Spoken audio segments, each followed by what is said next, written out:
Hello guys, Andrew here. Welcome back to Drew Tutorial. And in this video, I'm going to show you how to replace your default stamp in DocuSign. So if you have multiple stamps there and you want to change which one is your default, you can easily do that. Click Account on the upper right and click on Manage Profile. And under this section here, you can click on Stamps on the left side.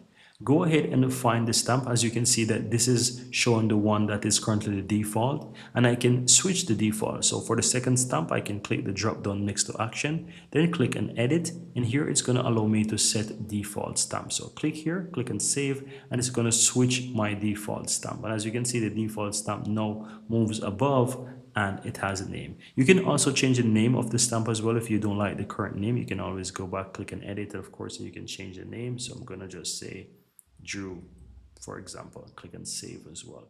Makes it looks much better as well. So that's it. That's how to change your default stamp on DocuSign.